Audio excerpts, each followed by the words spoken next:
葫芦花钩织教程来啦！图解简单，针目少，适合新手钩织哦。葫芦娃车挂碎片教程已更新完毕，喜欢的快去钩织吧！线材选用4股毛线和 2.0 钩针，环形起针，钩针把线带过来，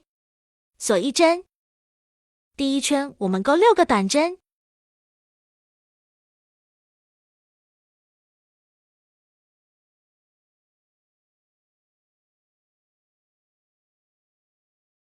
取下线圈，拉紧这个线头，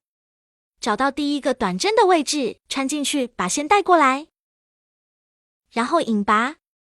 这样第一圈我们就完成了。接着锁1针，我们钩第2圈，第一个针目里我们钩短针，第2个针目里我们钩短针的加针，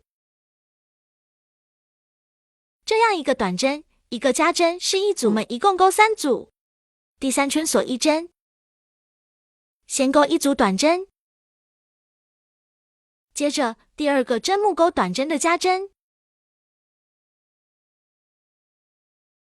接着再钩1个短针，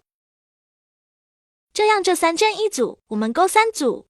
接下来的第4圈到第7圈都是不加不减的，钩12个短针。好，这几圈大家去把它自行钩完。第7圈钩完需要换线，所以说我们钩完最后1针不需要拉长这个线圈，钩针从这2个针目穿进去，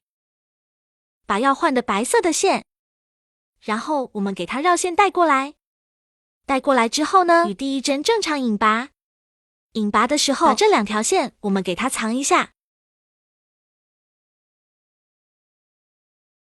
然后锁2针，把这个绿色的线给它拉紧，这样我们就完成换线了。接下来我们开始钩花瓣，我们第7圈钩完，一共呢是有12个短针，2个短针钩1个花瓣。我们先钩第一个，在第一个针目里钩1个长针，然后长长针，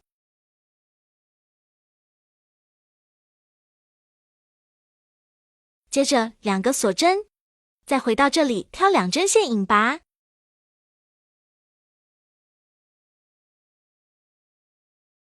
然后在第2个针目里先钩1个长长针，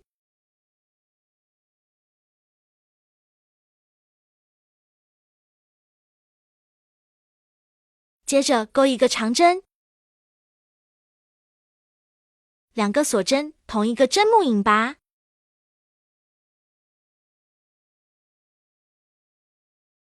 这样一个花瓣就完成了。接下来的5个花瓣呢，就重复这个操作。再演示1组，我们穿过第3个针目，引拔，引拔完之后锁2针，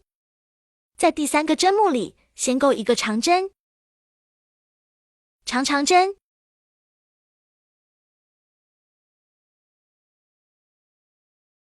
锁2针，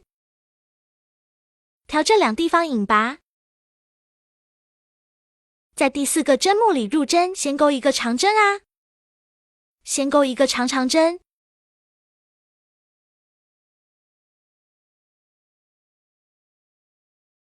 接着钩1个长针，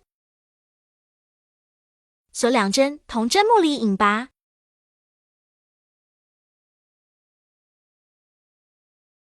第2个花瓣完成接下来的3个4个，大家自行完成。拿出黄色的线，在2指上绕大概5圈左右，从中间穿过，捏紧，剪开，穿到这里面去，这边的线头给它缠上，这样我们的葫芦花就完成了。